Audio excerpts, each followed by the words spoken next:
الحمدللہ رب العالمین والصلاة والسلام علی سید الانبیاء والمرسلین وعلی آلہ واصحابہ اجمعین اما بعد فاعوذ باللہ من الشیطان الرجیم بسم اللہ الرحمن الرحیم۔ عزیز طلباء، مشکوٰۃ شریف حدیث پاک کی بہت ہی مشہور و معروف کتاب ہے، اور اس کے بعد انشاءاللہ تبارک و تعالی آپ حضرات کو صحاح ستہ وغیرہ بھی پڑھنا ہے۔ اس لیے مشکوٰۃ شریف اور دیگر کتب حدیث پڑھنے سے پہلے مصطلحات حدیث کو جاننا بھی نہایت ضروری ہے۔ اسی مقصد کے پیش نظر محقق علی الاطلاق حضرت علامہ شیخ عبدالحق محدث دہلوی رضی اللہ تبارک و تعالی عنہ نے ایک مقدمہ لکھا تھا، جس میں مصطلحات حدیث کو بڑے ہی مختصر اور اچھوت انداز میں آپ نے قلم بند فرمایا۔ یہ مقدمہ مشکوٰۃ شریف کے ساتھ ہی چھپا ہوا ہے اور یہ داخل نصاب بھی ہے۔ اس لیے پہلے ہم مقدمہ پڑھیں گے اور اس کے بعد انشاءاللہ تعالی مشکوٰۃ شریف کا باضابطہ آغاز کیا جائے گا، لہذا سماعت کریں۔ بسم اللہ الرحمن الرحیم۔ مقدمۃ فی بیان بعض مصطلحات علم الحدیث مما یکفی فی شرح الکتاب من غیر تطویل و اطناب۔ یہ مقدمہ ہے علم حدیث کی ان چند مصطلحات کے بیان میں جو کہ کتاب مشکوٰۃ شریف کی شرح و تفہیم کے لیے کافی ہیں، بغیر طوالت کے اور بغیر کسی زیادتی کے۔ تطویل معنی لمبا کرنا، اطناب یہ اصطلاحی کلمہ ہے جس کا مطلب ہوتا ہے کہ الفاظ زیادہ ہوں اور معانی کم ہوں، اس لیے ہم نے ترجمہ لگایا بغیر طوالت اور بغیر کسی زیادتی کے۔ اعلم ان الحدیث فی اصطلاح جمہور المحدثین یطلق علی قول النبی صلی اللہ علیہ وسلم و فعلہ و تقریرہ۔ تم جان لو بے شک حدیث جمہور محدثین کی اصطلاح میں نبی کریم صلی اللہ علیہ وسلم کے قول اور فعل اور تقریر کو کہا جاتا ہے۔ حدیث کی تعریف فرمائی۔ اولاً حدیث کسے کہتے ہیں؟ جمہور محدثین کی اصطلاح میں حدیث کا اطلاق کیا جاتا ہے نبی کریم صلی اللہ علیہ وسلم کے قول پر، آپ کے فعل اور آپ کے تقریر پر۔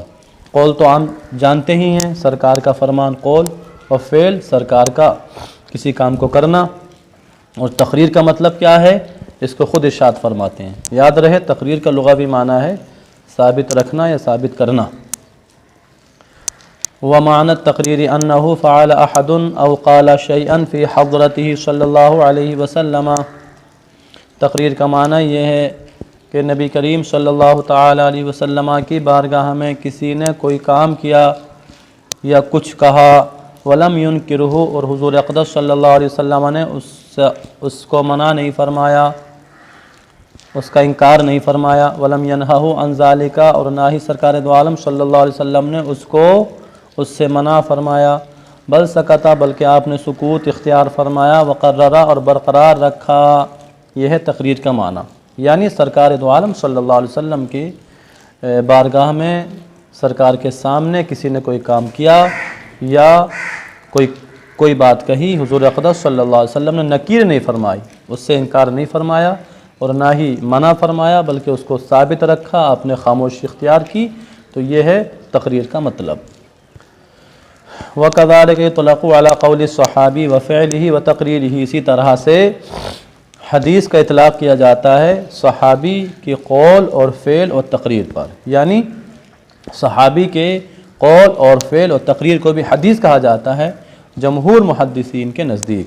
وعلی قول التابعی وفعلہ وتقریرہ، اور تابعی کے قول اور فعل اور تقریر پر بھی حدیث کا اطلاق کیا جاتا ہے۔ حاصل یہ ہے کہ جمہور محدثین کے نزدیک حدیث کسے کہتے ہیں؟ حضور اقدس صلی اللہ علیہ وسلم کے قول فعل تقریر کو، اسی طرح سے صحابی کے قول اور فعل اور تقریر کو، اور اسی طرح سے تابعی کے قول اور فعل اور تقریر کو حدیث کہا جاتا ہے۔ یاد رہے عزیز طلبہ، سیدنا امام اعظم ابو حنیفہ رضی اللہ تعالی عنہ بھی تابعی ہیں، تو سبحان اللہ اس حدیث کی تعریف کے مطابق سیدنا امام اعظم رضی اللہ تعالی عنہ کا قول اور فعل اور تقریر بھی حدیث کہلائے گا۔ فمن انتہا الی النبی صلی اللہ علیہ وسلم یقال له المرفوع۔ اب یہاں سند کے اعتبار سے حدیث کی قسمیں بیان فرماتے ہیں، تو سند کے اعتبار سے حدیث کی تین قسمیں ہیں۔ فمن انتہا الی النبی صلی اللہ علیہ وسلم، تو وہ حدیث جس کی سند کی انتہا نبی کریم صلی اللہ تعالیٰ علیہ وسلم تک ہو، یقال لہ المرفوع، تو اس حدیث کو مرفوع کہا جاتا ہے۔ ومن انتہا الی الصحابی، اور وہ حدیث کہ جو صحابی تک منتہی ہو، یقال لہ الموقوف، تو اس کو موقوف کہا جاتا ہے۔ کما یقال قال او فعل او قرر ابن عباس، جیسے کہ کہا جاتا ہے قال ابن عباس، ابن عباس نے کہا، یا فعل ابن عباس، ابن عباس نے کیا، او قرر ابن عباس، یا ابن عباس نے برقرار رکھا۔ او عن ابن عباس موقوفا، یا یوں کہا جاتا ہے کہ ابن عباس رضی اللہ عنہ سے مروی ہے موقوفا۔ یہ سب حدیث موقوف کی پہچان بتا رہے ہیں۔ او موقوف علی ابن عباس، یا یوں کہا جائے کہ یہ حدیث پاک ابن عباس رضی اللہ عنہ پر موقوف ہے، تو آپ سمجھ جائیں گے کہ یہ حدیث مرفوع نہیں ہے بلکہ موقوف ہے۔ ومن انتہا الی التابعی یقال لہ المقطوع، اور وہ حدیث کہ جو تابعی تک منتہی ہو، جس کی سند تابعی تک پہنچ رہی ہو، یقال لہ المقطوع، تو اس کو حدیث مقطوع کہا جاتا ہے۔ تو یہ حدیث کی تین قسمیں ہو گئیں انتہائی سند کے اعتبار سے۔ وقد خصص بعضهم الحدیث بالمرفوع والمقطوع، اور بعض محدثین نے حدیث کو خاص کیا ہے مرفوع اور موقوف کے ساتھ۔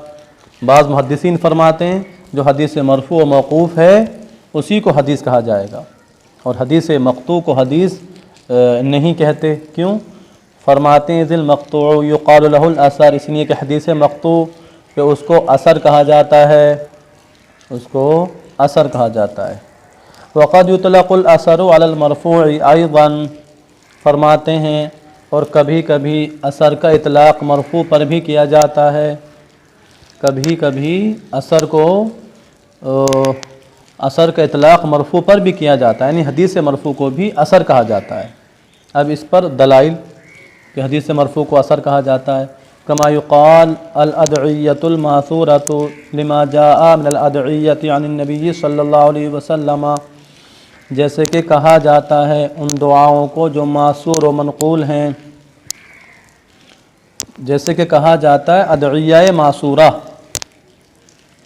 کون سی دعاؤں کو؟ ان کو جو دعائیں نبی کریم صلی اللہ تعالی علیہ وآلہ وسلم سے کی طرف سے آئی ہیں، یہ جو سرکار سے منقول ہیں ان دعاؤں کو ادعیہ معصورہ کہا جاتا ہے۔ والطحاوی سما کتابہ المشتمل علی بیان الاحادیث النبویۃ و آثار الصحابۃ بشرح معانی الآثار، اور مزید دلیل اس پر کہ حدیث مرفوع کو بھی اثر کہا جاتا ہے۔ امام طحاوی رحمۃ اللہ علیہ بہت بڑے حنفی محدث ہیں، انہوں نے اپنی اس کتاب کا نام، جو کتاب احادیث نبویہ اور آثار صحابہ پر مشتمل ہے، شرح و معانی الآثار رکھا۔ امام طحاوی رحمہ اللہ نے اپنی کتاب کا نام شرح و معانی الآثار رکھا، اور وہ جو کتاب ہے وہ احادیث نبویہ کے بیان پر بھی مشتمل ہے اور آثار صحابہ کے بیان پر بھی مشتمل ہے۔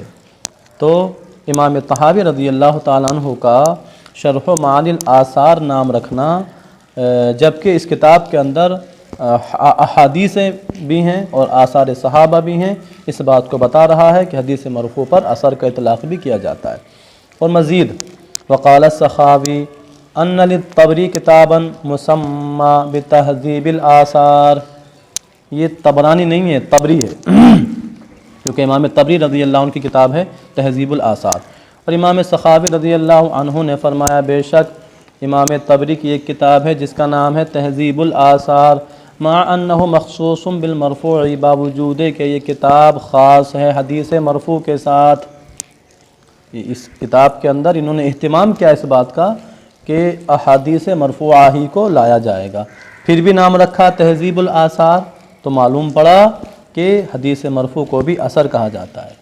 وما ذکر فیہ من الموقوف فبطریق التبع والتطفل، اور امام سخاوی رضی اللہ عنہ نے جو اس کتاب کے اندر حدیث موقوف کو ذکر کیا ہے تو وہ طبعاً اور ضمناً ذکر کیا ہے، وہ فبطریق طبعی طبعاً طبع و تطفل کے طریقے پر ذکر فرمایا۔ طبعاً تو ہم جانتے ہی ہیں، تطفل تو فعلی ہونا، باب تفاعل کا مصدر ہے، یہ اسی کے مرادف ہے یہ۔ طبعاً اور ضمناً جو ہے اس کو ذکر فرمایا، وہ ان کا خاص مقصود نہیں تھا۔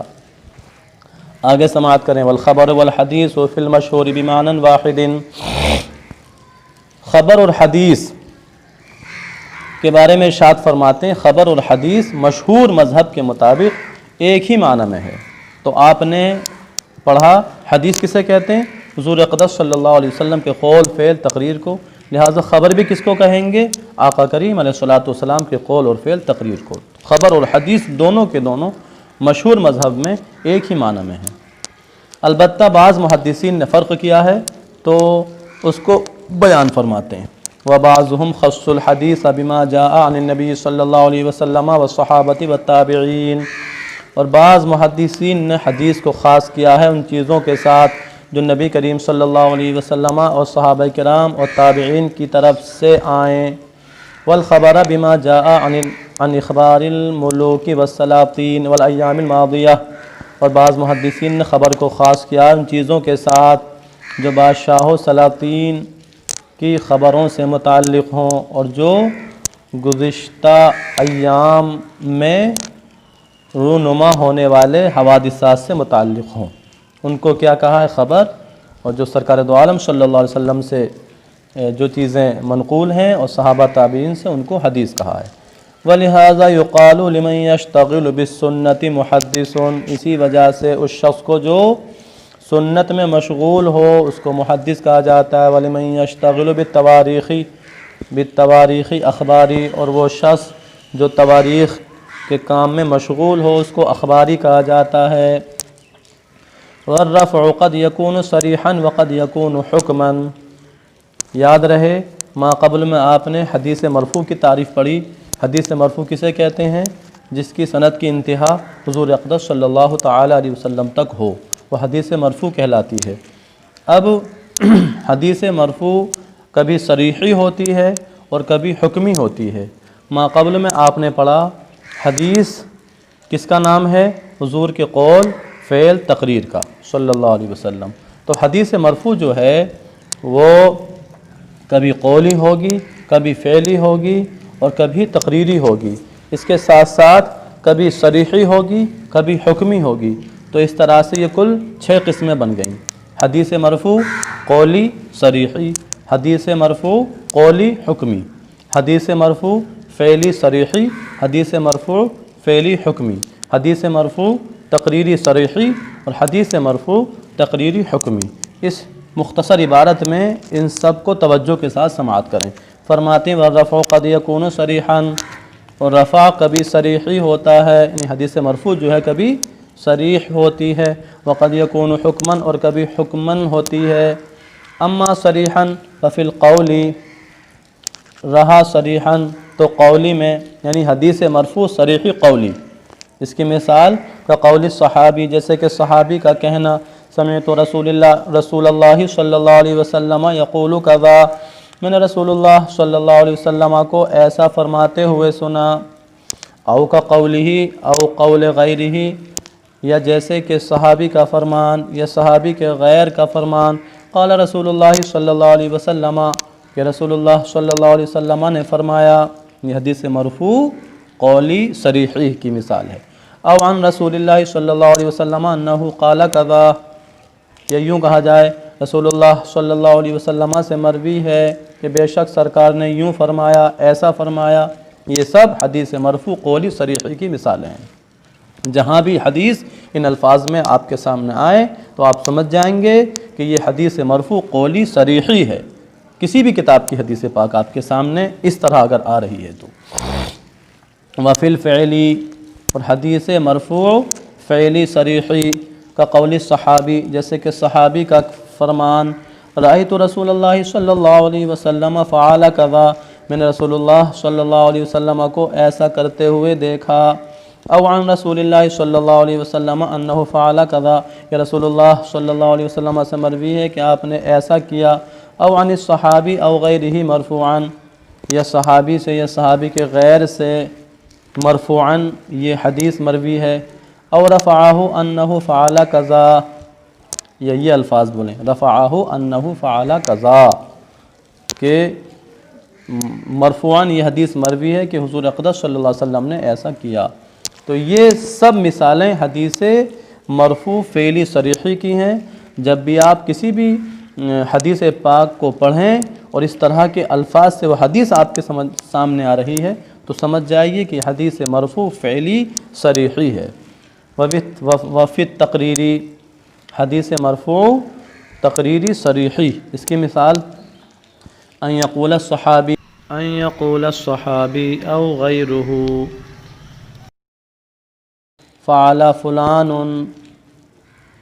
او احد بحضرت النبی صلی اللہ علیہ وسلم کذا۔ اس کی مثال یہ ہے کہ صحابی یا صحابی کا غیر کہے، صحابی کے علاوہ کہیں کیا، کہ نبی کریم صلی اللہ علیہ وسلم کی بارگاہ میں فلاں نے کیا، یا ایک نے کیا، یا کسی نے کیا قضا ایسا۔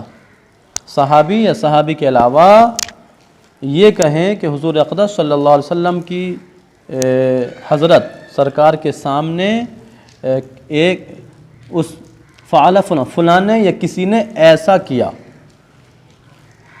ولا یذکر انکارہ، اور وہ حضور اقدس صلی اللہ علیہ وسلم کا انکار ذکر نہ کرے، تو یہ حدیث مرفوع تقریری صریحی کی مثال ہے۔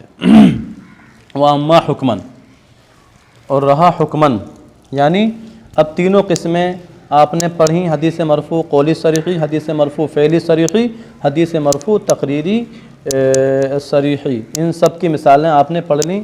آگے ان تینوں کی حکمی طور پر مثالیں آ رہی ہیں۔ اولاً حدیث مرفوع قولی حکمی، فَكَإِخْبَارِ الصَّحَابِ الَّذِي لَمْ يُخْبِرْ عَنِ الْكُتُبِ الْمُقَدَّمَةِ مَا لَا مَجَالَ فِيهِ لِلْاجْتِهَادِ۔ حدیث مرفوع قولی حکمی کی مثال جیسے اس صحابی کا خبر دینا جو کہ کتب سابقہ سے روایت نہ کرے، کتب سابقہ سے خبر نہ دے، ایسے امر کی جس میں اجتہاد کی کوئی گنجائش ہی نہیں ہے۔ صحابی ایسے امر کی خبر دے جس میں اجتہاد کی کوئی گنجائش نہیں، اور وہ خبر کتب سابقہ سے نہ ہو۔ عن الاحوال الماضیتی، خواہ احوال ماضیہ سے متعلق ہو، آگے ہے اب الآتیتی، خواہ آنے والے احوال سے متعلق ہو، خواہ احوال ماضیہ گزشتہ احوال سے متعلق ہو، کا اخبار الانبیاء جیسے کہ نبیوں کی خبریں، اب الآتیتی اول ہے یہ، یا آنے والے، او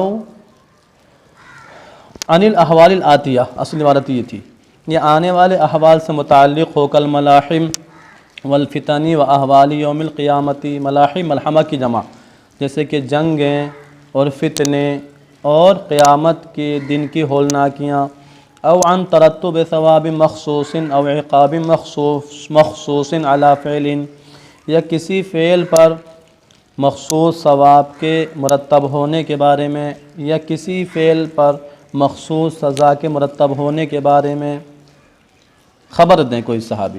فَإِنَّهُ لَا سَبِيلَ إِلَيْهِ إِلَّا السِّمَاعُ عَنِ النَّبِيِّ صلی اللہ علیہ وسلم، کیونکہ اس کی طرف کوئی راستہ ہی نہیں ہے سوائے نبی کریم صلی اللہ علیہ وسلم سے سننے کے۔ یعنی جب صحابی جنگ کے بارے میں، فتنے کے بارے میں، قیامت کی ہولناکی وغیرہ وغیرہ کے بارے میں خبر دے رہے ہیں، اور کسی سابقہ کتب کے بارے میں بھی وہ نہیں ہے، اس سے بھی نہیں ہے وہ روایت، تو وہ ضرور آقا کریم علیہ الصلوۃ والسلام سے سن کر ہی بیان کر رہے ہیں۔ یہ حدیث مرفوع قولی حکمی کی مثال ہے۔ اب آگے حدیث مرفوع فعلی حکمی کی مثال بیان فرماتے ہیں۔ او یفعل الصحابی ما لا مجال للاجتہاد فیہ، یا صحابی یفعلو، یا صحابی کریں ایسا کام جس میں اجتہاد کی کوئی گنجائش ہی نہ ہو۔